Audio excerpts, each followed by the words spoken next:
bidaraini amin. Qauluhu wa ba'du. Dan setelahnya, maksudnya setelah yang kemarin ya, tahmid, ya, alhamdulillah, sholawat dan salam. Fa inna ahsanal hadithi, maka sesungguhnya sebaik-baik ucapan atau berita juga boleh, itu kitabullahi, kitab Allah, maksudnya Al-Quran. Wa khairul huda, dan adapun sebaik-baik petunjuk, sebaik-baik petunjuk itu huda Muhammadin, petunjuk dari Nabi Muhammad, maksudnya hadis-hadis Nabi, keterangan-keterangan dari Nabi Muhammad Rasulillahi sallallahu alaihi wasallam, yang menjadi utusan Allah subhanahu wa ta'ala. Wa syarrul umuri, dan adapun seburuk-buruknya perkara itu muhdatsatuha, itu menyelisihi, berbeda, perkara baru yang berbeda dengan kitabullah dan juga hudanya Muhammad, ya, petunjuk dari Nabi Muhammad. Wa kullu muhdatsatin, dan adapun setiap perkara yang baru, ya, perkara yang menyelisihi, itu bid'atun, bid'ah. Ini hadisnya udah ini. Hadisnya Bang Ahmad nggak ada. Ya, setiap perkara yang baru, maksudnya itu yang nggak ada di dalam Al-Quran dan Sunnah, itu adalah bid'ah, disebutnya bid'ah, perkara baru. Wa kullu bid'atin, dan adapun setiap bid'ah itu dolalatun, menyesatkan, dolalah. Wa kullu dolalatin, dan adapun setiap yang menyesatkan itu finnari, di neraka. Jadi sebaik-baik petunjuk, ya, dia dari kitab Allah, dari Al-Quran, wal huda, ya hudanya Nabi, ya, petunjuk dari Nabi Muhammad. Nah, kalau yang nggak ada di dalam Al-Quran dan di dalam hadis atau sunnah Rasulullah, maka itu muhdats. Nah, muhdats itu termasuk kategori bid'ah. Bid'ah itu sesuatu yang baru yang diada-adakan. Nah, setiap yang baru yang diada-adakan itu dolalah, sesat. Nah, setiap yang sesat itu di neraka. Nah, ini seringkali disalahartikan sama orang-orang Syiah, sama orang-orang Wahabi dalam mengkategorikan ubudiyah. Ya, padahal yang dimaksud di sini adalah perkara yang menyelisihi. Nggak ujuk-ujuk perkara yang baru, kagak. Perkara muhdas. Muhdas itu menyelisihi aturan syariat, ya. Misal yang sering dikomplain sama orang-orang Syiah, sama orang Wahabi kan, kayak maulid gitu ya, dan sebagainya. Itu ya bukan muhdas, bukan yang menyelisihi, ya. Yang bisa dikategorikan menyelisihi itu yang bid'ah. Dan kalau pakai madzhab Imam Syafi'i, madzhab kita, bid'ah sendiri dibagi dua, ya. Ada bid'ah sayyi'ah, ada perkara baru yang dia itu buruk. Ada yang bid'ah hasanah, perkara yang baru tapi baik. Misalnya apa yang muhdas tapi baik? Misalnya teman-teman pakai baju koko, pakai sarung, pakai peci. Nah, itu muhdas. Di zaman Nabi nggak ada. Nabi pakainya gamis, pakainya imamah, kagak pakai peci. Ya. Tapi karena muhdas tersebut, perkara yang baru itu adalah perkara yang baik karena tujuannya untuk ibadah, maka dia bukan yang dolalah. Ya, karena yang dikategorikan yang dolah di sini adalah yang muhdas, yang menyelisih. Nah, orang kadang-kadang gagal paham di situ. Lo maulid nggak ada di zaman Nabi, lah terus apa bedanya? Sarung, peci itu juga nggak ada di zaman Nabi. Lah kenapa kalau yang maulid dihukumi sesat, kok sarung sama peci kagak dihukumi sesat? Harusnya adil dong. Kalau emang maulid nggak ada di zaman Nabi terus dihukumi sesat, maka seharusnya sarung, peci juga dihukumi sesat. Kenapa? Karena sarung sama peci itu nggak ada di zaman Nabi, itu baru adil. Nah, ketika seseorang itu kemudian mengatakan bahwa yang sesat itu yang nggak ada di zaman Nabi dalam artian ibadah misalnya, terus mereka berkelit, wah enggak, itu kan maksudnya muamalah. Lah muamalah lebih banyak lagi yang nggak ada di zaman Nabi. Di zaman Nabi itu kategori muamalah berarti selain ibadah ya. Misalnya kemana-mana orang naik onta, naik kuda. Nah sekarang kita naik motor, naik mobil. Nah justru lebih bid'ah lagi. Orang di zaman Nabi belum ada mobil, belum ada motor. Jadi semakin mereka mengotak-atik istilah muhdasat, semakin mereka mengotak-atik istilah bid'ah, ya makin bias juga, ya, makin samar juga pengertian bid'ah dan muhdasat tadi yang menurut mereka. Makanya nggak usah diartiin macam-macam. Ya udah pokoknya perkara yang menyelisih agama. Kalau udah menyelisih agama, baru itu disebut bid'ah. Selama tidak menyelisih agama, maka tidak disebut bid'ah. Udah kategorinya simpel gitu aja. Banyak misalnya lagi, kalau mereka berkelit lagi, ada sebagian yang berkelit kebalikannya. Oh itu kan muamalah, yang bid'ah itu yang ibadah. Ya sekarang kita balikin, zaman Nabi itu nggak ada pesawat. Orang pergi haji itu jalan kaki, naik onta, naik kuda. Lah sekarang ada pesawat. Orang pergi haji pada pakai pesawat. Lah berarti bid'ah juga karena pesawat itu digunakan fasilitas ibadah. Zaman dulu orang tawaf itu nggak seperti besar sekarang teman-teman. Dulu itu lingkungan Ka'bah itu, komplek Ka'bah dengan Masjidil Haram itu nggak sebesar sekarang. Sekarang itu tawaf itu lingkungan Ka'bah itu udah dilebarin. Nah makanya orang yang sekarang tawaf itu tentunya lebarnya lebih lebar, lebih menjauh daripada tawaf di zaman Nabi. Nah maka kalau kita bilang itu bid'ah, maka orang yang tawaf itu juga nggak sah semua, karena ukurannya sudah melebihi ukuran tawaf di zaman Nabi. Belum sa'inya. Sa'i itu dulu di zaman Nabi itu masih bentuk bukit, antara bukit Sofa sama bukit Marwah, masih bentuk bukit. Nanti kalau teman-teman umroh haji itu udah nggak ada lagi bukitnya, lantai lurus aja kayak lapangan bola, tinggal jalan muter udah gitu aja. Nah kalau itu dibilang bid'ah berarti orang yang sa'i juga nggak sah. Itu kan perkara ibadah. Bahkan sa'i itu merupakan bagian rukun haji, rukun umroh. Kalau orang haji nggak sa'i dalam mazhab kita Syafi'i, ya umroh dia kagak sa'i ya kagak sah, nggak bisa diganti dam, ya, gitu. Nah makanya sebetulnya secara keilmuan tertolak. Misalnya kayak peringatan Maulid dianggap bid'ah gitu ya. Terus apa lagi? Ziarah kubur itu dianggap bid'ah, itu udah tertolak karena semuanya perkara baru yang kemudian tidak menyelisihi syariat. Nah, ada nggak maulid yang menyelisih syariat? Bisa saja terjadi. Andai katakan misalnya di dalam maulid itu ada joget-joget, bisa terjadi misalnya, maka itu yang menyelisihi syariat. Tapi kemungkinannya sangat kecil terjadi. Andai kata ada orang maulid sambil joget-joget, kan kemungkinannya kecil banget. Ya, apalagi di situ ada ulama, ada ustadz, ada habaib, ada kiai, nggak mungkin orang berani joget-joget, kan gitu. Walaupun nggak menutup kemungkinan ya itu terjadi, tapi kemungkinannya kecil banget. Nah kalau yang kayak gitu silahkan deh hukum bid'ah, gitu. Nah tapi kalau yang misalnya gampang kecilnya orang tahlilan, ya orang maulidan, justru mereka itu digiring untuk suka sama Nabi. Mereka digiring untuk cinta pada Allah dengan mengucap la ilaha illallah. Maka mustahil orang yang dia beriman dengan kalimat la ilaha illallah kemudian akhirnya masuk neraka gara-gara mengucap la ilaha illallah. Karena konsekuensi yang bid'ah itu dolalah. Nah setiap yang dolalah finnar, masuk neraka. Kan nggak mungkin orang baca tahlil la ilaha illallah terus kemudian jadi masuk neraka. Lah justru orang baca tahlil itu yang musyrik jadi Islam, yang kafir jadi Islam. Lah kenapa yang Islam baca la ilaha illallah jadi kafir, masuk neraka? Jadi logikanya udah terbalik sebetulnya. Ya. Nah, tapi bolak-balik saya sampaikan, kita ini udah ada di akhir zaman. Namanya umat akhir zaman itu kita ditarik kanan kiri.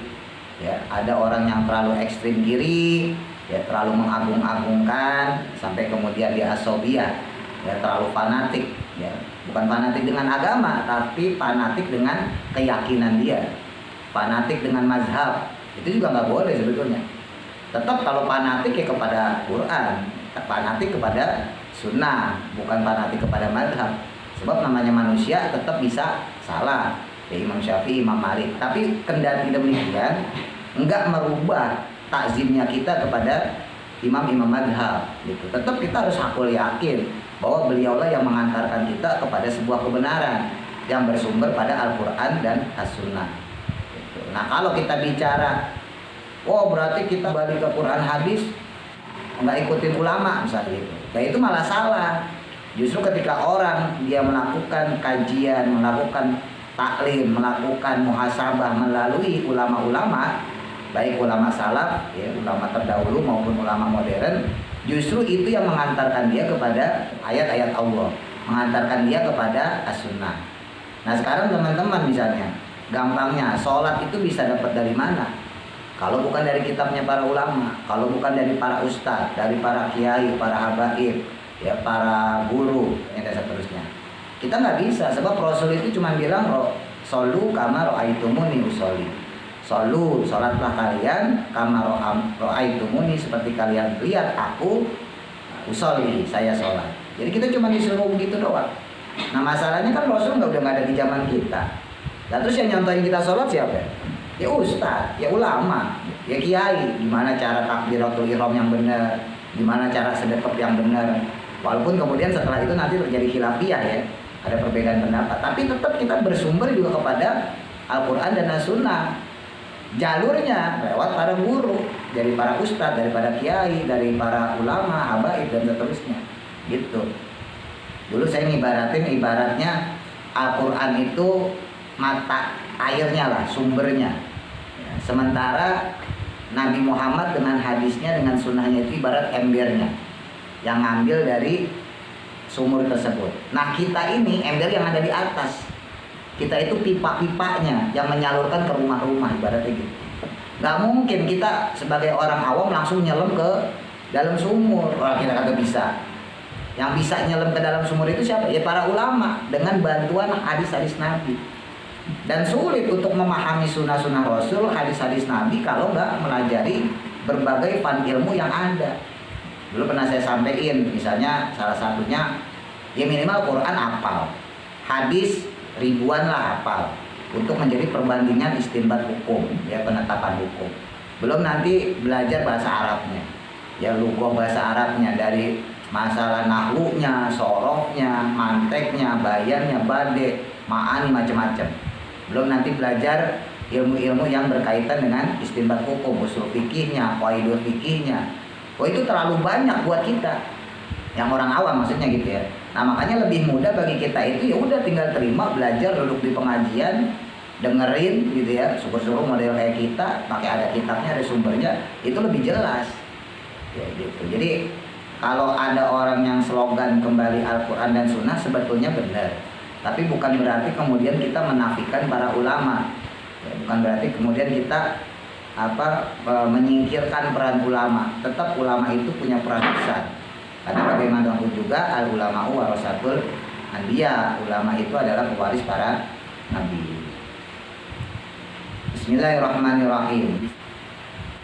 Bismillah dengan menyebut nama Allah, Ar-Rahmani yang maha pengasih, Ar-Rahimi yang maha penyayang. Ini hadis pertama. An Amiril Mukminina, dari pemimpinnya orang-orang yang beriman. Amirul Mukminin Abi Hafs, yaitu bapaknya Hafs. Hafs itu nama salah satu anaknya Sayyidina Umar, yang juga menjadi julukan. Hafs itu artinya tegas. Abi Hafs, bapaknya Hafs, yakni Umar ibn Khattab, Sayyidina Umar ibn Khattab radhiyallahu an. Radhiya semoga meridhoi siapa Allah Ta'ala anhu kepada Sayyidina Umar. Qala berkata Sayyidina Umar, sami'tu mendengar aku. Suatu ketika Sayyidina Umar mendengar Rasulullah akan Rasulullah Sallallahu Alaihi Wasallam yaqulu, bersabda beliau, Nabi pernah bersabda, innamal a'malu binniyat, Innamal a'malu, hanya saja berbagai amal, jamak dari amalun, amal jamaknya, itu bin niyati, bergantung dengan niatnya. Wa fi riwayatin, dan dalam sebuah riwayat, bin niyati dengan lafaz bin niyati, an niat ya, jadi pakai tak maftuhah jamak. Kalau yang awal bin niyati dengan tak marbutoh itu mufrad tunggal ya. Kalau yang bin niyati dengan lafaz jamak artinya berarti niat-niat. Wa inna likulli imri'in, dan hanya saja bagi setiap orang itu manawa, bergantung pada niatnya.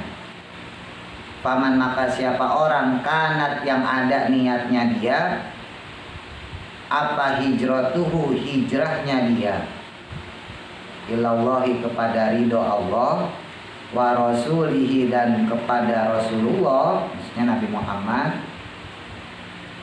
fa hijratuhu, maka pahala hijrahnya dia gitu ya, maksudnya dapat dari niat itu, ilallahi, kepada Allah, wa rasulihi, dan rasulnya Allah. Jadi ini hadis disebutkan oleh Rasul ketika mau hijrah ke Madinah ya. Nabi Muhammad 13 tahun di kota Mekah, 10 tahun di kota Madinah. Kalau Nabi Muhammad usia 40 jadi nabi, berarti Nabi Muhammad hijrah usia 53 tahun ya. Nah, ketika Rasul hijrah itu Nabi sabda kayak gini ya, innamal a'malu binniyat. Jadi semuanya itu bergantung niatnya. Siapa orang yang dia hijrahnya karena Allah, maka dia mendapat pahala niat hijrahnya itu. Sebab orang hijrah itu macam-macam. Waktu itu pernah saya terangin teman-teman ya. Ada sahabat Nabi hijrahnya itu memang karena ngikutin perintah Allah, Nabi disuruh hijrah ke Madinah. Ada yang memang ya karena di Mekah kagak punya apa-apa. Daripada nggak ngapa-ngapain, nggak punya kerjaan, mendingan hijrah. Sama aja kayak orang transmigrasi. Di Jakarta miskin, ada program transmigrasi ke Sulawesi. Di sana nanti dapat rumah, dapat sawah. Dan ngapain, mendingan ke sono ya kan? Dari Jakarta susah. Ada yang punya niat kayak gitu. Ada yang punya niat di Mekah belum nikah. Udah ke Madinah, siapa tahu di Madinah laku bisa nikah. Jadi sahabat ketika hijrah itu macam-macam motivasinya ya. Nah, makanya diingetin sama Nabi, kalau hijrahnya karena Allah, karena ikut Rasulullah, maka pahalanya dia dapat atas hijrahnya tersebut. Waman, siapa orang kanat yang ada apa hijratuhu, hijrahnya dia, kalau hijrahnya dia itu ila dunia, untuk mendapatkan duniawi. Ya tadi pengen dapat rumah, pengen dapat pekerjaan. Kalau dia hijrahnya ila dunia, untuk mendapatkan duniawi, yusibuha, maka dia akan mendapatkannya. Makanya dikasih juga ntar sama Allah. Kalau emang niatnya nyari pekerjaan, nyari rumah, ya ntar dikasih sama Allah, karena udah bantuin Nabi, tetap maksudnya gitu. Au imro'atin, atau pengen dapat perempuan, yatazawwajuha, maka dia akan memperistrinya atau akan menikahinya.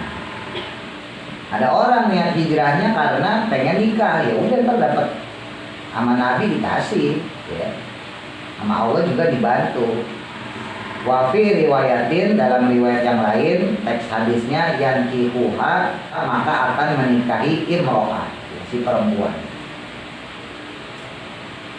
Fa hijratuhu, maka adapun hijrahnya dia, ilama, kepada apa-apa atau kepada sesuatu, hajaro, yang dia berhijrah, ilaihi, kepadanya.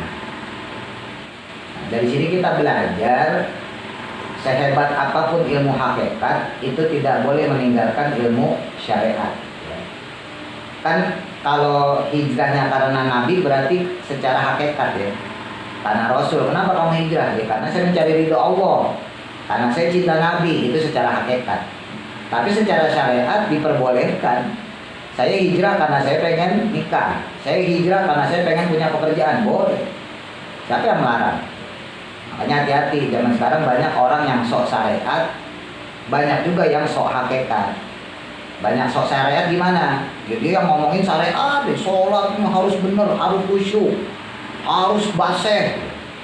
Dia lupa ajaran hakikat bahwa di dalam sholat itu kalau orang dia hanya mampu katakan baru nilainya 5, ya Allah tetap nerima. Yang penting sholat.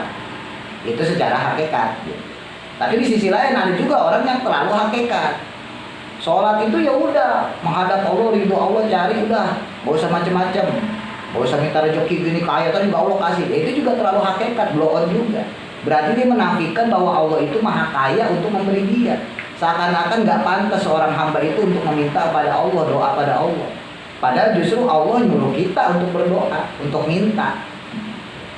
Nah itu zaman sekarang ya begitu. Gimana ya udah tengah-tengah ada. Ya, syariat juga, hakikat juga. Tapi kalau menurut ulama, orang yang bersyariat tapi dia tidak berhakikat, artinya tidak belajar ilmu akhlak, tidak belajar ilmu tauhid, tasawuf, itu masih mending, ya, masih munafik kategorinya, karena dia menafikan kebesaran Allah. Bahayanya justru kalau orang belajar ilmu hakikat, tapi dia nggak belajar ilmu syariat, maka dia masuk dalam kategori zindik. Nah, zindik itu hampir separuh kafir. Kenapa? Karena orang kalau belajar hakikat ya, misalnya dia belajar tentang sholat itu harus khusyuk, sholat itu harus benar. Terus dia kemudian membuat kesimpulan, oh berarti kalau sholat nggak khusyuk nggak usah sholat. Sholat itu harus bersih. Oh berarti kalau sholat itu ya harus dengan batiniah yang kuat, yang benar, yang bersih, yang suci. Nah berarti bodoh orang kayak gitu. Berarti dia menafikan syariat. Yang kemudian dia punya kesimpulan, ya udah nggak usah sholat kalau hati sendiri masih kotor. Nah itu zindik namanya. Ya, jadi hati-hati, kita berada di tengah-tengah itu sekarang. Banyak orang menafikan syariat, tidak sedikit juga mereka-mereka yang menafikan hakikat. Ya dalam agama kita bersyariat, kita juga berhakikat. Ya sama kayak hijrahnya Nabi. Kata Nabi kalau kamu emang pengen dapatnya perempuan ya udah, nggak apa. Nabi nggak melarang, nggak bilang itu dosa. Lihat hadisnya. Ada nggak Nabi bilang fahuwa haramun, bahwa itu haram, ditulis nggak di sini?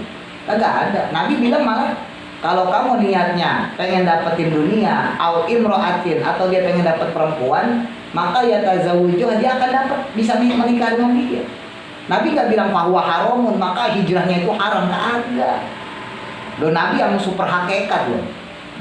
Jadi nggak boleh seandainya ya, di antara fadilah sholat duha itu kan gampangnya rezeki, ya memang secara hakikat sholat itu untuk Allah, tapi kita nggak boleh ngomong sholat duha kok pengen dapat rezeki loh. Nah itu syariatnya emang, gitu. Paham maksudnya? Wah sholawat kok pengen dapat duit banyak, pengen bebas utang loh. Syariatnya emang begitu. Orang kalau banyak sholawat insya Allah bebas utang, hidupnya gampang. Lah itu syariat, nggak boleh kita nafikan. Wah itu kan kedudukannya makomnya tinggi lah. Makomnya tinggi sama aja, mau makom tinggi mau itu sama aja. Semua ulama sepakat. Ya, hati-hati ya sekarang model zamannya begitu. Makanya saya kagak doyan sama YouTube tuh gitu. Saya sendiri takut terkontaminasi sama ajaran-ajaran. Walaupun nggak semua YouTube Ustadz salah nggak ya. Banyak Ustadz bagus ya kayak Ibu Yahya atau Ustadz Adi Hidayat misalnya, Ustadz Abdul Somad tuh bagus-bagus lah. Tapi kalau yang lain-lain saya sendiri nggak sepaham kadang-kadang gitu. Karena itu tadi takut terkontaminasi. Jadi nggak boleh kita menafikan sholawat, sholat duha, apalah amalan-amalan yang punya fadilah secara syariat. Tadi saya contohin misalnya sholat duha, atau misalnya sholat tahajud, atau misalnya sholat hajat. Ya sholatnya karena Allah, ya bener. Tapi mengharapkan duniawi, misalnya kita pengen sholat tahajud, ya mudah-mudahan rezeki lancar. Kita sholat duha, mudah-mudahan utang lunas. Kita sholat istikharah, mudah-mudahan Allah mudahkan urusan kita. Itu gak dinafikan di dalam syariat. Gak boleh mentang-mentang kita terlalu hakikat, sholat karena Allah. Ya semua juga orang sholat karena Allah. Iya kan? Paham kan maksudnya? Jadi nggak boleh kita menafikan itu. Lah Nabi sendiri bilang kalau kamu hijrahnya karena Allah, karena Rasulullah, maka kamu dapat pahalanya. Pahala karena Allah, pahala karena Rasulullah. Lah kalau kamu karena ilad dunia, menuju duniawi, pengen dapat harta, ya yusibuha, maka Allah juga akan kasih kamu. Bahkan au imro'atin, bahkan kalau kamu pengen perempuan, pengen nikah, hijrah dari Mekah ke Madinah, karena di Mekah kagak laku, udah hijrah aja ke Madinah, sampai tahu laku, karena pengen dapat perempuan, yuzawijuha, maka kamu akan dapat pernikahan itu. Loh, Nabi nggak menafikan itu. Nabi nggak bilang bahwa haramun bizalik, wah semuanya haram, pokoknya hijrah harus karena Allah dan Rasul. Kagak, Nabi kagak bilang. Nabi itu super hakikat, ya. Nabi super hakikat, bukan Superman. Nabi super hakikat. Nah sekarang kalau ada orang yang melarang, niatannya salah, berarti dia merasa lebih hebat dari Nabi. Gak usah ngikutin, kalau guru kayak gitu udah tinggalin aja, udah pasti sesat. Nah, itu saya bilang orang yang bersyariat, dia belajar fikih tapi dia tidak belajar ilmu hakikat, ilmu tasawuf, ilmu akidah, ilmu akhlak, maka orang tersebut munafik. Tapi menurut ulama itu masih mending. Munafik masih mending dah, daripada dia belajar hakikat doang, belajarnya wah Aqidatul Awam, kitab Nurul Yakin, pokoknya hakikat-hakikat gitu, Al-Hikam, macam-macam. Begitu belajarnya dia terjemahan lagi, ya kan? Nah itu deh pasti deh kemungkinan zindiknya besar. Separuh kafir, jin itu separuh kafir. Kenapa? Karena nanti akan menafikan dia syariat-syariat itu. Ketika dia bilang seandainya, ngapain sholat duha kalau harapannya untuk dapat duit? Ngapain kamu sholat tahajud kalau harapannya pengen lunas utang? Ya karena Allah. Berarti dia menafikan kebesaran Allah. Emang Allah nggak mampu melunasin utang kita? Kan mampu. Ya Allah memberi cara kita lewat sholat tahajud, kita dikasih cara lewat sholat duha, kita dikasih cara lewat sholawat. Nah begitu emang caranya. Terus harus gimana? Supaya utang lunas itu harus gimana? Secara gitu loh. Coba kalau kita tanya balik sama orang yang sok-sok hakikat, yang harus karena Allah sholat tahajud. Ya sekarang dia pengen lunas nih utangnya, atau usahanya pengen maju nih.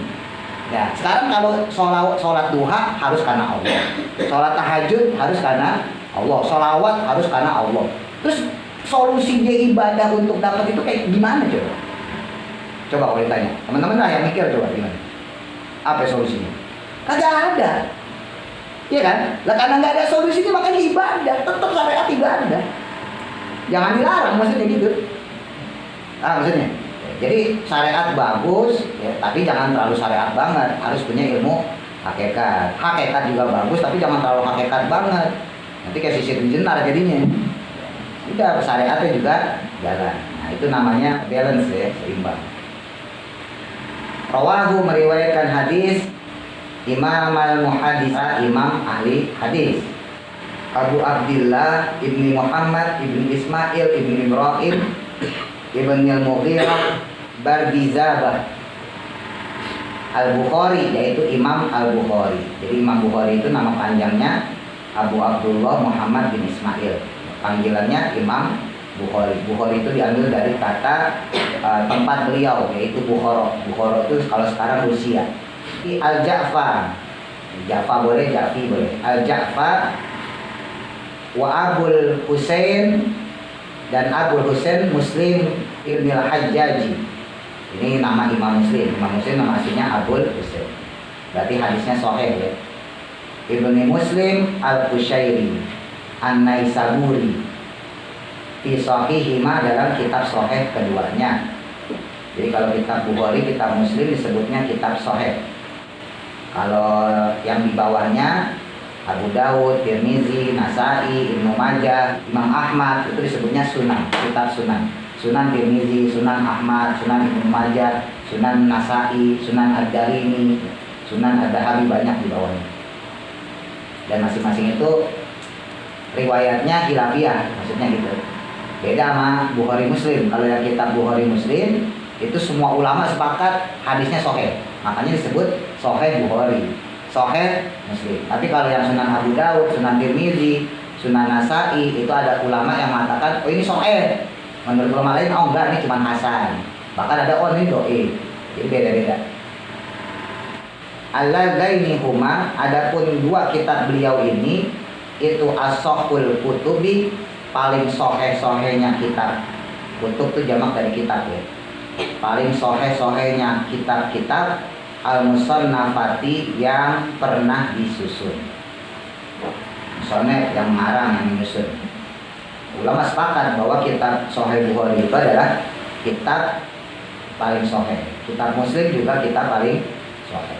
Dulu udah pernah saya sampaikan ya, Imam Bukhari, Imam Muslim itu meriwayatkan hadis itu hampir 500.000, bahkan ada yang mengatakan sampai 1 juta.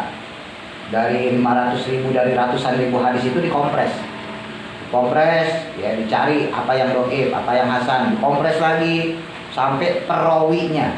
Makanya kenapa hadis-hadis yang di Sunan Abu Daud segala macam itu ada yang nggak ada di Sahih Muslim, Sahih Bukhari. Wah, ini ada nih kitab di Sunan Abu Daud, Sunan Tirmizi gitu ya, Sunan Nasai, tapi kok nggak ada di kitab Bukhari, kitab Muslim. Nah, karena kitab Bukhari, kitab Muslim, beliau yang mengarang Imam Bukhari, Imam Muslim itu sangat ketat dalam menyeleksi hadis. Sampai perawinya aja disortir, bahasa gampangnya gitu. Dulu saya pernah cerita, Imam Bukhari itu ngambil hadis pulang ke negaranya, karena beliau di Madinah, pulang ke negaranya ke Bukhara, ke Rusia, jalan kaki. Pengen ngambil hadis dari seorang ulama. Nah, ulama itu ngebohongin kucing doang. Ya, Imam Bukhari masuk, karena Imam Bukhari terkenal kan, ahli hadis, silakan masuk Imam, masuk. Nah, tujuannya nggak ada lain, bertemu ulama pasti pengen ngambil hadis. Saya pengen dapat hadis bersanad pada Rasulullah dari engkau. Nah, satu ketika udah ngomong kayak gitu, lagi dijamu lah gitu ya, udah duduk bahasa kita, tiba-tiba ada kucing kampung bahasa kita, masuk ke rumah ulama tersebut. Nah, sama ulama itu dibohongin, diambil sama ulama itu piring, kayak kita bohongin kucing kan, ceng gitu, supaya kucingnya keluar. Kucingnya ikut keluar, itu Imam Bukhari itu keluar juga. Saya nggak jadi ngambil hadis dari kamu.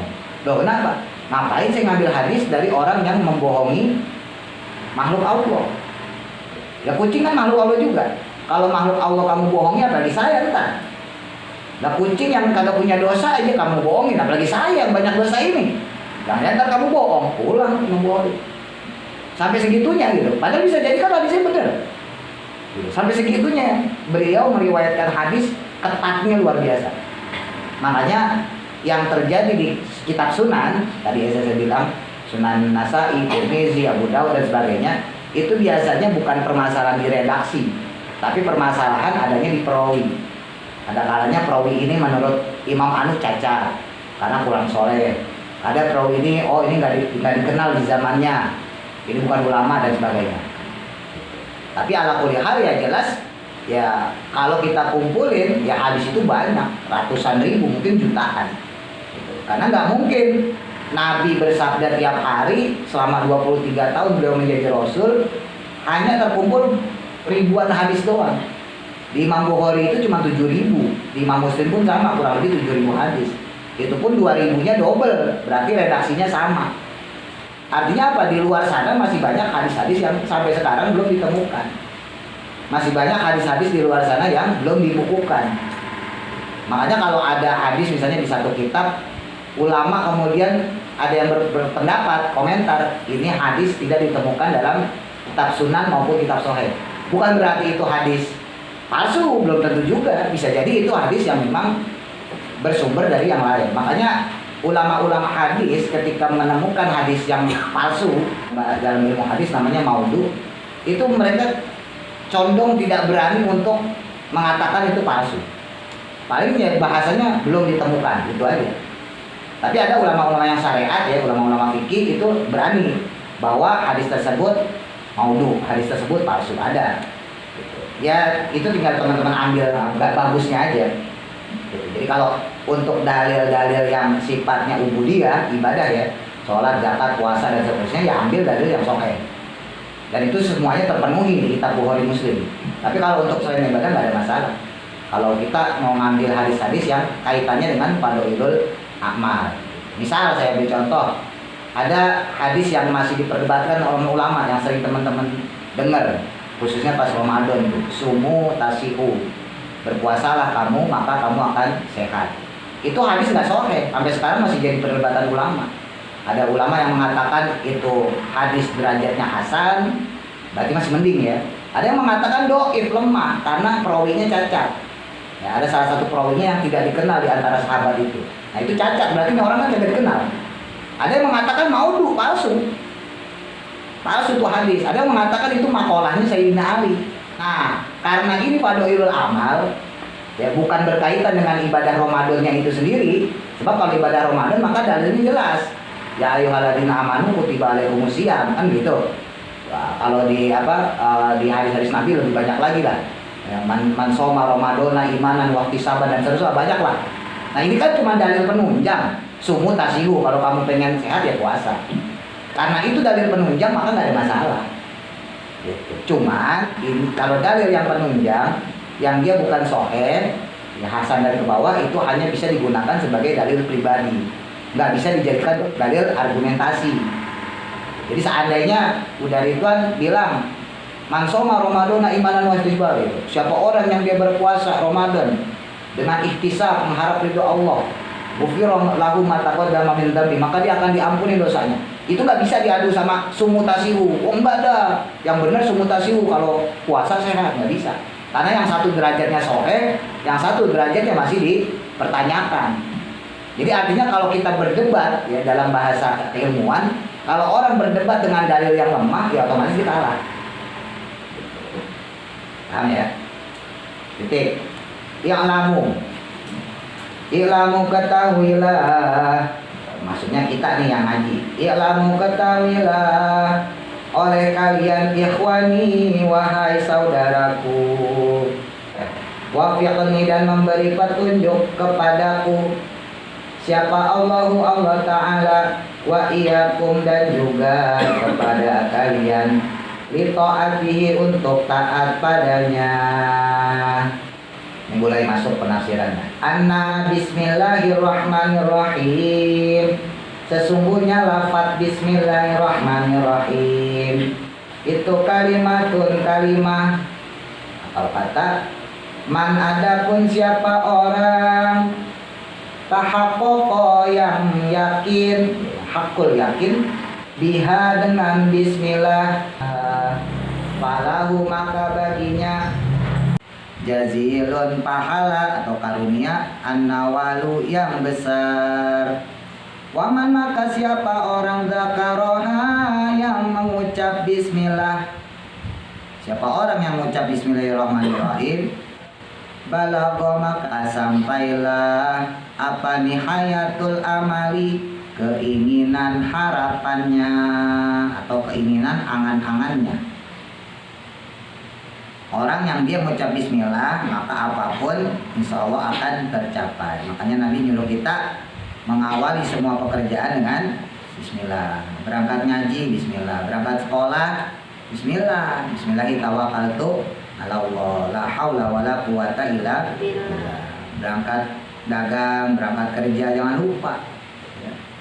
Jadi walaupun kita mungkin yang sekolah nggak berprestasi, kalau yang dagang ya kagak untung, minimal udah dapat pahala berusaha dengan mengawali dengan bismillah. Jangan sampai nggak sama sekali, doa kagak, ya goblok. Nah kan rugi dua-duanya. Udah kagak doa, goblok. Atau dagang, udah kagak doa, rugi dua-duanya. Ya masih mending lah kalau dapat pahala, kan masih mending dengan ucapan bismillah. Tapi nggak mutlak ya, bismillah itu nggak mutlak. Artinya ada beberapa tempat yang kita disunahkan bukan dengan bismillah. Ya, misalnya kayak membaca Quran di pertengahan surat. Masih ingat ya? Hukum basmalah dalam baca Quran itu kan ada 4. Wajib, sunnah, makruh, haram. Wajib ketika dia baca Fatihah. Kalau dia baca Fatihah, kita baca Fatihah, maka wajib pakai bismillah. Haram pada surat At-Taubah, surat Baroah, juz ke-10. Nah, makruh kalau di pertengahan surat. Misalnya kita baca bismillahirrahmanirrahim, pakai bismillah. Alif lam mim, dzalikal kitabul la raiba fi, hudal lil muttaqin. Ada tamu, assalamualaikum. Nah, kita berhenti tuh. Waalaikumsalam, bentar, kita nyamperin. Ngobrol, terus kita balik lagi, mau lanjutin. Alladzina yu'minuna, maka nggak perlu pakai bismillah, makruh. Bukan haram ya. Kalau haram berarti dikerjakan berdosa. Ini mah makruh. Kalau ditinggalkan malah kita dapat pahala, karena berarti kita tidak memotong ayat. Ya udah langsung taut aja. A'udzubillahi minasyaitonirrajim. Langsung alladzina yu'minuna bil ghaibi dan seterusnya. Nah, Terus yang keempat sunnah. Sunnah itu setiap permulaan surat, kecuali tadi surat Al-Baroah. Nah, artinya hukum bismillah di situ tidak mutlak. Teman-teman masuk kamar mandi, ya, mau buang hajat, mau buang air besar, apa baca doanya? Bismillah. Apa ya doanya masuk kamar mandi? Allahumma inni a'udzubika minal khubuthi wal khaba'is. Bukan bismillah kan? Bismillah kan? Kagak. Bismillahirrahmanirrahim. Masuk WC ya. Kagak. Ya artinya baca bismillah tidak mutlak. Ada beberapa tempat yang kita justru disunahkan, dianjurkan untuk baca yang lain, gitu ya. Tapi kalau secara umum, pekerjaan itu seenggaknya diawali dengan bismillah. Ya termasuk ngaji, ya udah bismillah. Tapi kalau pidato, ya jangan usah bismillah, assalamualaikum, karena sunnah bertemu itu adalah salam, bukan bismillah. Mas Didit nih MC nih, bismillahirrahmanirrahim. Nggak usah, karena bertemu orang itu justru sunnahnya salam. Coba, sunnahnya salam nggak? Salam, ketemu orang dah, assalamualaikum, kan gitu. Nah sekarang kalau jadi MC, ya salam, assalamualaikum warahmatullahi wabarakatuh, baru bismillahirrahmanirrahim, alhamdulillahirabbil alamin, hamdan syakirin, dan seterusnya lah. Allahumma sholli ala Muhammad dan seterusnya gitu. Ya enggak? Dan justru kalau kata kita bismillahirrahmanirrahim, bahkan menurut ulama fikih gugur salamnya untuk dijawab. Kan jawab salam wajib ya. Untuk mengucapkan salam sunnah, tapi menjawab salam wajib. Tapi kalau orang tersebut mengawali dengan sesuatu yang bukan salam, maka nggak ada lagi kewajiban. Kenapa? Karena sunnahnya itu gugur. Ya mohon maaf ya, kan kadang-kadang suka penceramah kan. Sebelum salam kan cengar-cengir dulu. Wah, enak nih kopi, misalnya gitu kan. Bahasa guyon itu nggak penting sebetulnya. Ya kan, cuma untuk menetralisir. Dalam dunia dakwah bagus. Ya, dalam dunia dakwah bagus gitu ya, untuk mencairkan suasana. Tapi kalau bicara syariat, ya kagak. Karena justru ketika diawali orang itu pertemuan, maka sunnahnya justru salam. Kan ada kan kadang-kadang ceramah kan gitu kan. Guyon dulu lah gitu ya, biar cair dulu, terus kemudian dia baru assalamualaikum. Nah menurut sebagian ulama yang kayak gitu gugur dijawab, nggak dijawab pun tidak masalah. Tapi lagi-lagi ya itu timbangan syariat. Kalau timbangan hakikat udah jawab aja, tapi susahnya sih. Gitu. Jangan ntar kemudian demo, wah kemarin gua habis ngaji nggak usah dijawab, kompak kagak ada yang jawab, ya kan? Habis ngoceh kayak gitu tuh Ustadz, assalamualaikum kagak ada yang jawab, kan repot berabe. Kasihan maksudnya, kok kagak ada yang jawab sih kan gitu. Padahal yang salah dia gitu. Kalau pakai secara syariat salah dia. Orang belum mau harusnya salam dulu. Yang wajib dijawab itu kalau salam tanpa ada permulaan kata tadi gitu. Ya kayak MC itu yang gak usah diikutin lah. Kalau udah ngaji-ngaji ya udah langsung assalamualaikum.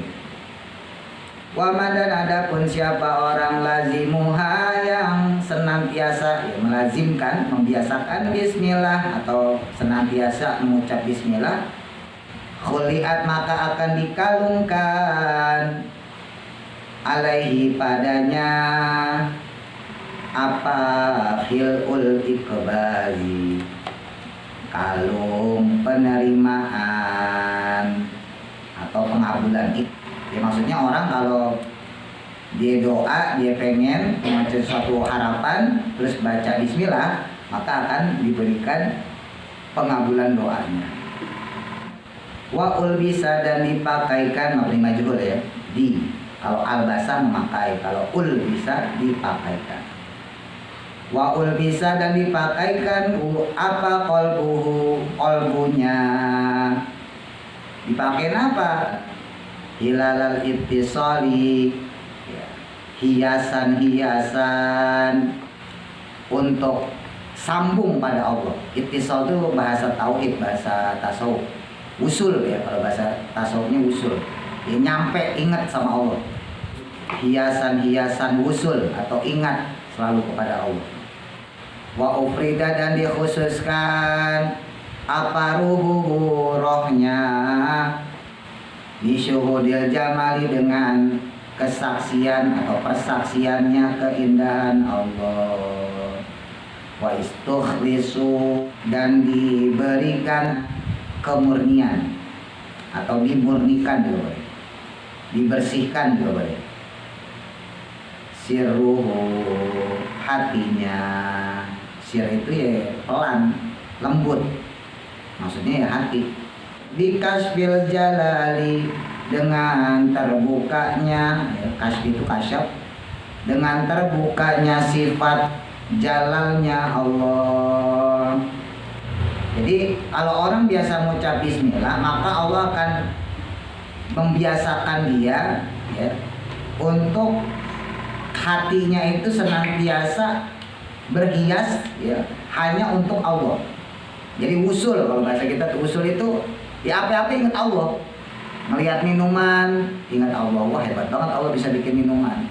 Yang udah punya anak, melihat anak, wah anak saya cakep banget, hebat banget Allah, selalu ke Allah. Melihat teman ngeselin, wah hebat banget Allah bikin teman ngeselin.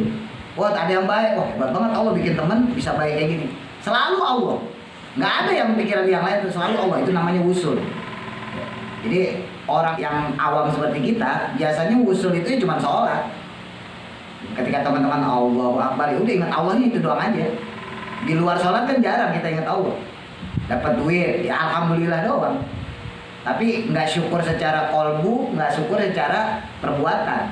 Nah, kalau yang kita bahas kemarin kan cuma sekedar alhamdulillah aja, ya bukannya salah, bukan, cuman kurang lengkap maksudnya. Gitu. Nah sama, ketika kita hanya usul pas sholat Allahu Akbar, ya berarti belum naik derajatnya. Tapi kalau orang biasa bismillah, insya Allah apapun yang dia alami, apa yang dia dapatkan dari kejadian fenomena segala macam, itu dia nggak akan lepas dari Allah. Karena dia selalu bismillah. Mau minum bismillah, gimana enggak? Gampang lah teman-teman nih, makan nggak bismillah aja. Minum nggak bismillah, langsung minum. Kebiasaan kita minum lah. Mungkin kalau makan masih inget lah. Ya makan Allah membarik lana lah. Masih ingat. Tapi kalau minum, jarang kita baca bismillah. Mungkin minum pas makan iya. Tapi minum di luar makan, ngopi di luar makan, jarang kita bismillah. Ya bahkan hampir nggak pernah. Namanya nggak usul-usul gitu. Kalau usulnya pas sholat doang. Gitu. Tapi kalau teman-teman coba dari hal yang kecil, ya, berangkat ngaji, berangkat sekolah, berangkat kerja, berangkat dagang, ya, termasuk di dalamnya hal-hal sepele, minum, bismillah, bismillah, bismillah, bismillah, terus bismillah, lama-lama usul.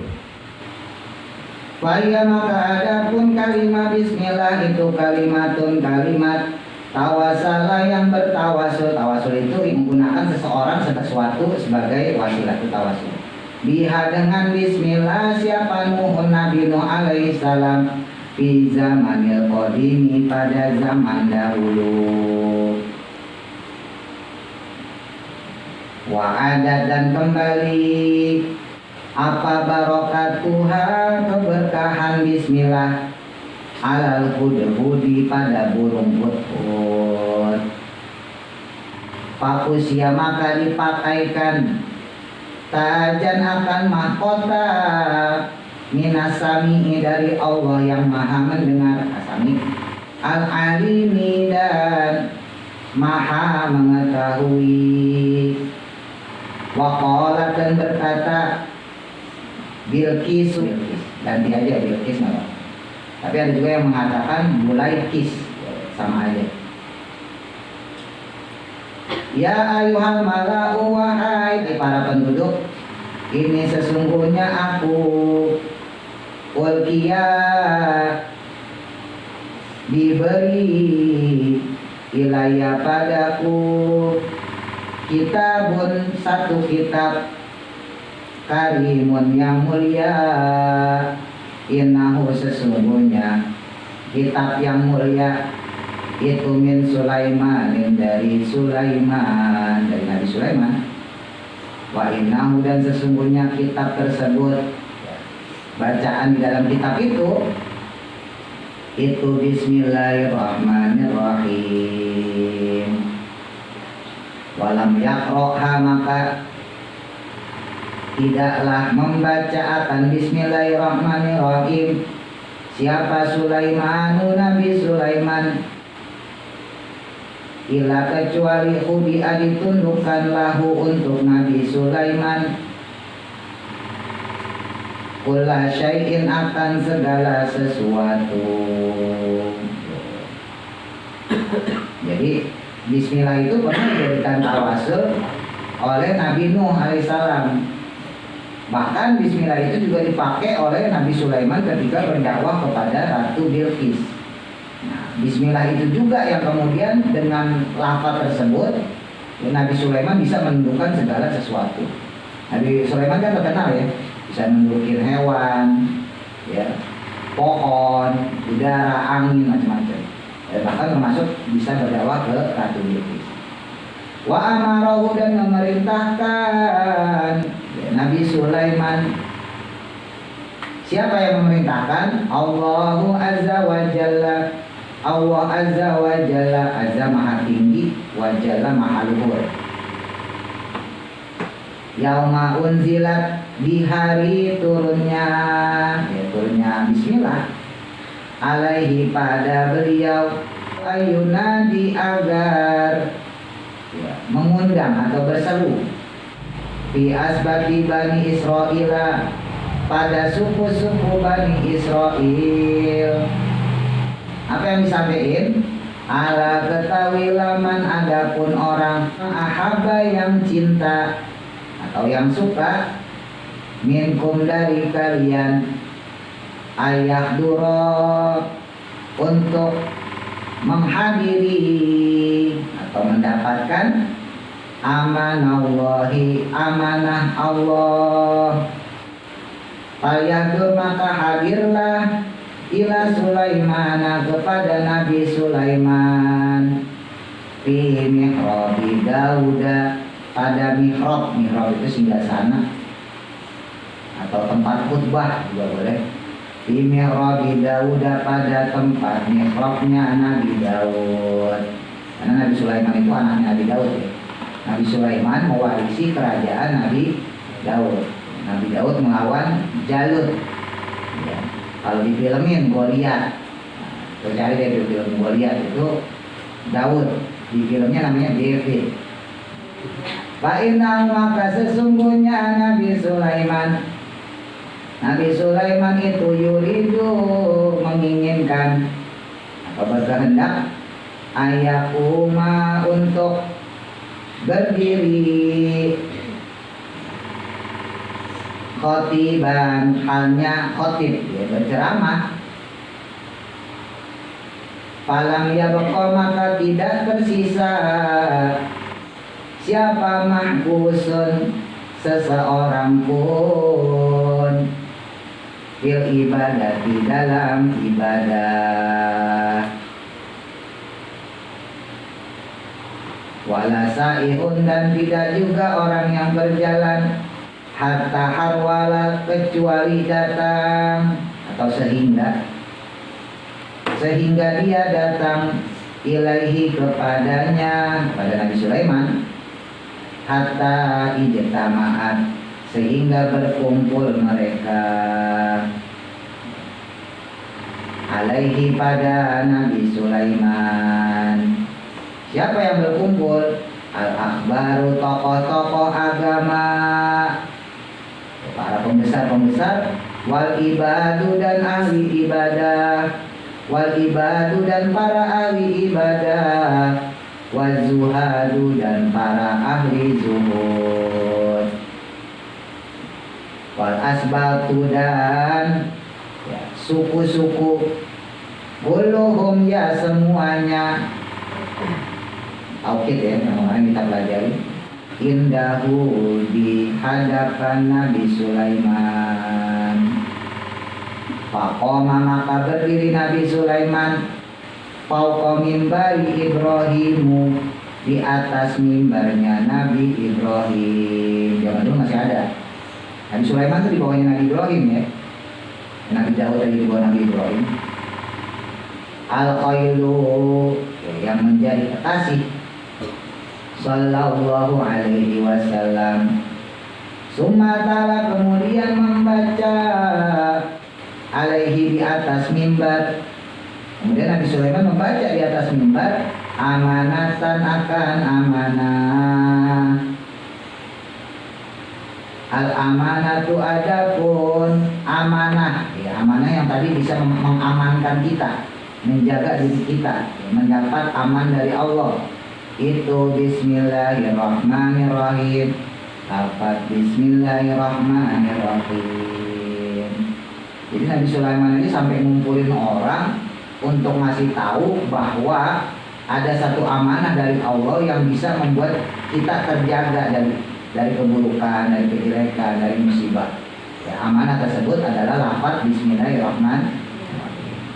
Qala berkata An-Nasafi, Imam An-Nasafi rahimahullah ta'ala, rahimahu semoga meridhoi siapa Allahu Allah ta'ala, fi tafsirihi dalam kitab tafsirnya, kila dikatakan innal kutuba sesungguhnya berbagai kitab, maksudnya kitab-kitab samawi ya, al-munzalati yang diturunkan minas samai dari langit, ilal ardi ke bumi, itu mi'atun wa arba'atun, ada 104, jumlahnya ada 104, tapi yang wajib kan yang kita ketahui cuma 4 ya. Taurat ya, kepada Nabi Musa, Zabur kepada Nabi Daud, Injil pada Nabi Isa ya, Al-Quran Nabi Muhammad. Tapi totalnya sebetulnya ada 104. Suhufusis, adapun suhufnya Nabi Sis itu situna ada 60. Wasuhufu Ibrahim, dan adapun suhufnya Nabi Ibrahim itu salasuna ada 30.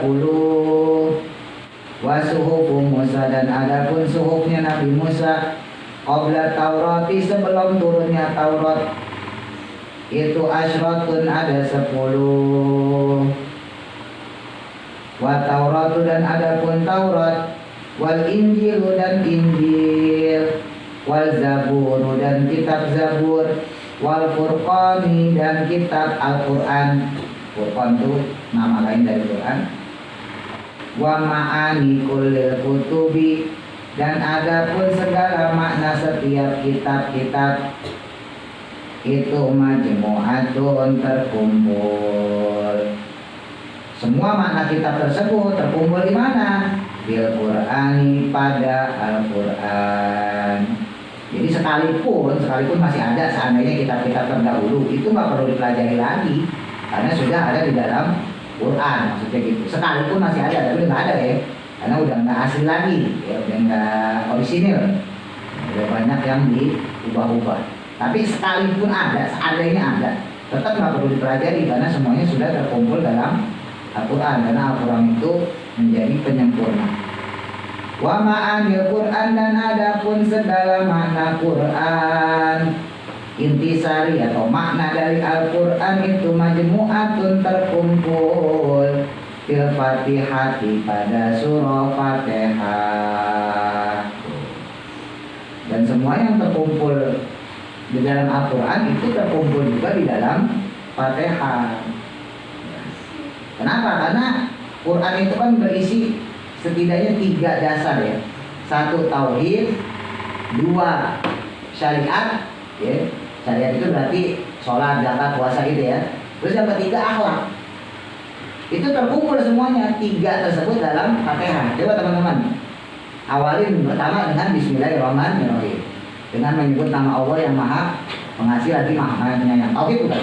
Tauhid itu Alhamdulillahirabbil alamin, segala puji bagi Allah Tuhan semesta alam. Itu tauhid loh, mengagungkan Allah kan. Ar-Rahmanir-Rahim, yang Maha Pengasih lagi Maha Penyayang. Maliki Yaumiddin, yang menguasai hari pembalasan. Itu tauhid bukan? Tauhid. Diajarin kemudian kita syariat. Iyyaka na'budu, hanya kepada Engkau ya Allah aku menyembah, wa iyyaka nasta'in, dan hanya kepada Engkau kami minta. Kalau itu fikih, berarti kita disuruh sholat, disuruh nyembah Allah, kan gitu. Nah, kemudian disuruh lagi itu kita secara fikih. Habis iyyaka na'budu wa iyyaka nasta'in, ihdinas shiratal mustaqim, tunjukin ya Allah saya jalan yang lurus. Nah, ini udah ada 2 nih, secara fikih dapat, secara akhlak dapat. Supaya kita berada terus di dalam jalan yang lurus, istiqomah. Nah, jalannya siapa? Dikasih tahu sama Allah. Ya, siratal ladzina an'amta, yaitu jalannya orang-orang yang diberikan nikmat. Ghairil maghdub, bukan jalan orang yang kau murkai. Ulama mengkategorikan, menafsirkan adalah orang-orang Yahudi. Terus walad dolin, dan juga bukan jalannya orang yang sesat. Dalam hal ini kaum Nasrani. Dan itu akhlak. Jadi dalam 3 tersebut isi Quran udah ada. Maksudnya gitu, majmu'ahnya, terkumpulnya itu ada di dalam surah Fatihah. Wa ma'anil Fatihah, dan adapun maknanya Fatihah, intisari dari Fatihah itu majmu'atun, terkumpul, fil basmalati, pada lafaz basmalah. Sedangkan dari Fatihah itu sendiri terkumpulnya di dalam Bismillah, karena intisarinya ya tauhid, tetap Bismillahirrahmanirrahim. Dengan menyebut nama Allah yang Maha Pengasih lagi Maha Penyayang. Apa artinya teman-teman sholat kalau teman-teman nggak mengakui Allah sebagai Tuhan, kan gitu? Apa artinya orang baik sama orang lain, sama tetangga, sama saudara, tapi kalau dia kagak sholat, tetap intinya Allah, tetap menyembah Allah, tetap bertuhankan Allah. Makanya syarat dalam fikih, dalam tasawuf sekalipun, dalam ibadah maupun muamalah atau akhlak, syarat pertama itu muslim. Coba mau sholat wudhu, muslim. Syarat sholat, muslim. Artinya nggak ada satupun ibadah atau muamalah yang bisa diterima sama Allah kalau dia tidak muslim. Jadi kalau ada orang kafir baik sekalipun, atau dia wudhu lah sekalipun, nggak bakal bisa dijaga sama Allah. Ya perkara antar meninggal dikasih iman tidak lagi ya. Tapi kalau secara syariat ya nggak ada diterima. Mau sholat dimanapun, mau sedekah dimanapun, kalau dia tidak beriman pada Allah, nggak bakal diterima. Karena syarat dari diterimanya amal ibadah itu pertama iman dulu, Islam dulu, ngakuin Allah dulu. Nah ngakuin Allah itu pangkal dari lafaz Bismillahirrahmanirrahim. Wa ma'anil basmalah, dan adapun maknanya basmalah itu majmu'atun, terkumpul, fi ba'iha, pada huruf ba-nya, pada huruf ba-nya. Semuanya terkumpul pada ba. Maksudnya ba apa? Ba itu artinya kan dengan, ya, seraya, bi itu artinya dengan seraya, ya. Jadi kalau teman-teman mengucap langsung lafaz Allah itu songong, walaupun boleh. Ya kalau kita mengucap nih Allah boleh aja, tapi songong, ya kagak bagus. Wa maknaha, dan adapun maknanya ba, bi dengan sebab aku, bi dengan sebab aku, karena telah ada, bi karena makanan, gitu kalau enak. Sebab adanya aku, telah ada, wa bi yakunu, maka sebab adanya aku ada. Azada, dan menambahi siapa ba'duhum, sebagian ulama, wa ma'anil ba'u, adapun maknanya ba, fi itu fi nuqtatiha, pada titiknya ba. Maksudnya apa? Makna habi karena makanan. Maksudnya gini, bi itu tadi dengan, ya, bismillah, dengan yang menyebut nama Allah. Dengan lafaz bi itu kita ada, bi itu dengan, ya, beserta. Itu artinya secara nggak langsung kita menunjukkan kehambaan kita, kita menunjukkan kemakhlukan kita. Beda dengan Allah. Kalau Allah itu nggak ada istilah dengan. Kalau kita, teman-teman mau nyapu pasti ada sebelumnya. Sebelum nyapu ngapain? Mungkin sebelumnya pulang dari rumah. Sebelum pulang dari rumah masih ada bi lagi. Dengan sebab apa? Oh saya habis dari kantor. Oh saya habis dari sekolahan. Oh saya habis dari rumah teman. Dan kalau ditanyakan, ada nggak sebab itu? Ada lagi. Mungkin kita habis jalan-jalan, mungkin dan seterusnya. Jadi nggak berujung. Bahkan sampai tadi ujungnya sampai teman-teman lahir pun, saya kemudian lahir. Pasti ada sebelumnya lagi. Sebelum kamu lahir, saya di perut ibu saya. Terus. Jadi kagak berhenti di situ. Nah itu yang disebut bi makanan. Kita itu ada itu karena adanya sebab. Tapi kalau Bismillahirrahmanirrahim dengan menyebut nama Allah itu gak ada sebabnya. Coba disebutin gak sama Allah dengan menyebut nama Allah karena saya pengen ngaji? Ya enggak, Bismillahirrahmanirrahim aja dengan menyebut nama Allah yang Maha Pengasih lagi Maha Penyayang. Sementara kita manusia itu melakukan sesuatu pasti ada sebabnya dan kemudian menimbulkan akibat yang kemudian menyebabkan lagi. Lalu dari sebab keluar lagi akibat lagi, kan begitu. Teman-teman sebelum datang kemari ada sebabnya di rumah. Sebab teman-teman di rumah kemudian berakibat teman-teman datang kemari. Nah nanti di sini ada sebab lagi, teman-teman keluar pulang. Nanti di rumah ada sebab lagi, tidur.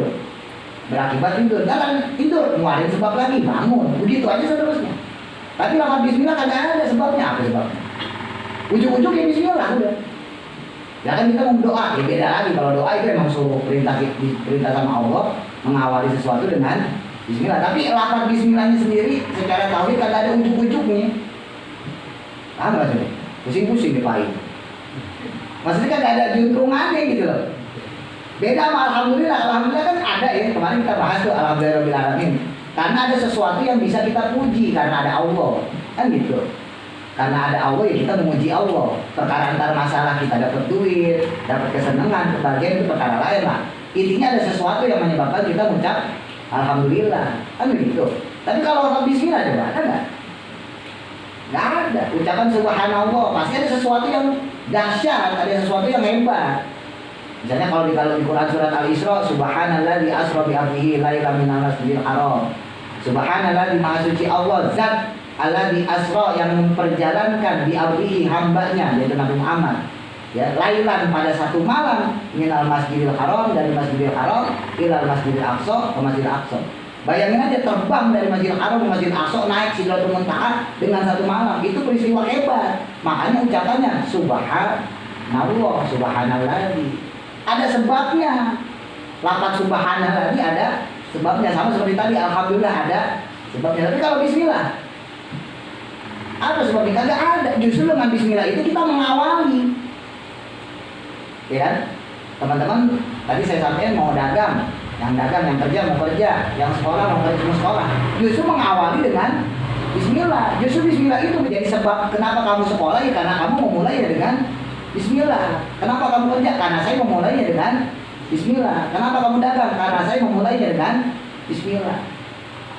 Pusing-pusing. Paham nih? Paham syukur nggak ya udah? Udah lagi. Maksudnya, nah terus bismillah tersebut dikumpulin lagi di dalam titiknya. Titik bismillah. Maksudnya fidzalika. Padahal yang tersebut itu isyaratun isyarah ilal wahdati pada keesaan Allah. Nah, bismillah tersebut dikuncutin lagi terkumpul pada titiknya huruf ba. Ba kan ada titiknya ya? Ada nggak titiknya ba? Nah, tadi bi tuh terkumpul lagi pada titik ba. Nah, menurut ulama ini adalah isyarah wahdaniyah. Isyarah keesaan Allah, titik. Terus kemudian wahia adapun ya tadi ya. Titik tadi itu ada matakdudi, tidaklah berbilang. Ya titiknya cuma satu, berarti nggak berbilang. Bahwa maka adapun Allah itu al-wahidu, wahid, esa, tunggal. Alladzi la nazira, yang tidak ada bandingannya lahu baginya. Wa adadu hurufil basmalati, dan adapun jumlah huruf basmalah ar-rasmiyati yang tertulis rosem itu tis'atu asyara, ada 19. Ada 19 apanya harfan hurufnya. Nah, dari bismillah tadi kemudian dikumpulkanlah intisari bismillah pada titik ba. Nah, dari titik ba inilah menunjukkan secara isyarah kehebatan Allah. Teman-teman mau nulis apapun itu tetap pasti diawali dengan titik. Coba menulis apa? A. Tuh. A. Ya enggak? Nulis apa? B. Titik dulu kan? B. Huruf C. Tetap titik dulu. Baru sadar kan? Dia juga ya. Nah ini simbol keesaan Allah. Nggak mungkin ada Tuhan selain yang satu ini gitu. Nggak mungkin ada Tuhan dua. Kalau ada Tuhan dua ribet. Kita nulis aja dua ribet, coba tulis dua. Bisa ya? Nah itu logika paling gampang. Nah, lafaz bismillah itu ketika kita lihat ada huruf ba, ada titiknya, ini nuqtah. Titik satu inilah yang menunjukkan secara isyarah keesaan Allah. Tuh, ulama mikir habis segitu loh ya. Kita ada kepikiran loh. Kan? Bapak udah belajar nih kalau tauhid nih, titik ba. Makanya ada ulama, waktu itu saya singgung, ngarang kitab ya bismillah doang. Bismillah aja dibahas dari titiknya segala macam loh. Jadi kepikiran ulama, kenapa ulama kita harus ikutin begitu? Karena yang nggak kita pikirin itu ulama pikirin. Nah untungnya kita kagak jadi ulama, jadi kita kagak mikirin gitu, nggak tersiksa. Tapi kalau teman-teman baca-baca kita tuh kadang-kadang mikir juga loh, kenapa? Oh ternyata ada isyarah. Dari titik inilah bermula semuanya. Maksudnya titik ini saya dari Allah secara hakikat. Dan itu menggambarkan kepada kita mau mulai apapun pasti dengan titik, dengan awal titik tadi. Teman-teman jadi manusia ini kan karena titik sperma, ya kan? Nggak ujuk-ujuk brojol aja kagak ada. Apalagi dilepehin, kagak mungkin. Ada titik di mana kita dimasukkan ke dalam perut ibu kita berupa janin, kemudian berubah jadi janin dan seterusnya, lahirlah kita. Begitu. Semuanya begitu. Teman-teman mau ngapain, mau usaha, pasti mulai dari titik awal. Titik awalnya apa? Dia punya duit dulu, orang nggak punya modal ya Pak. Dan titik itu, bilangan satu itu bilangan yang ya tadi disebut la ta'addud, nggak berhitung. Ya. Satu itu kalau bisa dibagi, beda sama dua kan? 2, 4, itu masih bisa, kalau dibagi satu dibagi berapa? Setengah, itu setengah bukan angka. Setengah angka bukan? Bukan, angka itu kan 1, 2, 3, 4, 5, 6, sampai 9 kan? 1, 2, 3, 4, 5, 10 kan udah tambahan 1 sama 0. 0 angka bukan? Ayo, 0 angka bukan? 0 angka? Menurut ilmu matematik 0 angka bukan? Mas Dani, masih sekolah. 0 bukan angka, emang 0 angka? Bukan. 0 itu yang tidak ada. Tuh bingung kan? Kita tanya sama guru matematika ya. Pak, 0 itu angka bukan sih Pak? 0 itu nggak ada, ya 0 makanya. Nggak ada 0 itu. Makanya 0 itu bukan angka. Kenapa muncul di angka 10? Ya karena diadakan. 1, 2, 3, kelipatan dari 9, dari 1 ke 9, kelipatannya berarti 10, diberilah simbol 0. 0 di situ bukan menunjukkan angkanya, bukan. Enggak, coba teman-teman daftar rumah sakit nih, daftar absen, ada nggak nomor 0? Ada nggak? Iya, coba gitu. Atau misalnya di hotel, Pak saya pesan kamar nomor 0. Ada nggak? Oh gila, nggak ada. Berarti angka bukan? Bukan, lu gitu aja susah amat. Iya nggak? Iya, gitu aja susah amat. Jadi angka itu yang mulai dari 1 sampai 9. Nah, hebatnya bismillah itu dari bismillah kan teman-teman hitung. Ba, sin, mim, terus ya Allah, alif, lam, ha, itu sampai rohim, sampai mim terakhir, itu jumlahnya 19. Berarti angka 1 sama angka 9. Angka pamungkas, angka pertama sama angka terakhir. Makanya ada ulama yang bikin, ya kalau teman-teman belajar ngaji-ngaji lebih tinggi lagi, ada kitab-kitab ijaz, mukjizat Quran dari segi pengangkaan. Ini kan teman-teman belajar tafsir kan ya, dari segi bahasa hakikat tauhid gitu ya. Itu ada ulama-ulama yang membahas lafaz-lafaz bismillah, lafaz-lafaz surah yang lain itu dari segi angkanya. Kenapa angkanya 40, kenapa angkanya 19, kenapa angkanya 7, itu ada. Itu kitabnya namanya Ijaz. Ijaz bi Ulumil Quran. Kebetulan salah satu guru saya, almarhum Kiai Subun Amsir, itu ngarang juga kitab Ijaz. Dan saya sempat belajar alhamdulillah. Tapi di luar sana banyak ulama-ulama Arab ya yang bikin kitab Ijaz Ulumul Quran. Jadi mukjizat Quran yang dari segi bahasa, dari segi pengangkaan. Lo gak mungkin loh bismillah kemudian ujuk-ujuk dengan angka 1 sampai 9 dijadiin. Kan bisa aja lo bikin jadi 20 angka. Kan bisa aja kan? Tapi enggak, dibikin sama Allah 1 sama 9. Yang mana kedua angka ini angka puncak bahasa kita. Nah Allah bisa menggabungkan angka 1 dengan 9 itu di lafaz bismillah, jumlahnya jadi 19. Ntar hitung aja ya. Saya udah ngitung udah berkali-kali saya ngitung benar 19. Ya, kalau nggak percaya berarti salah ngitung. Oh 17 berarti salah ngitung gitu. Ya, ada 19. Terakhir wa adadu khazanatin nari, dan ada pun jumlah penjaga neraka itu tis'atu asyara, ada 19. Apanya khazinan? Penjaganya.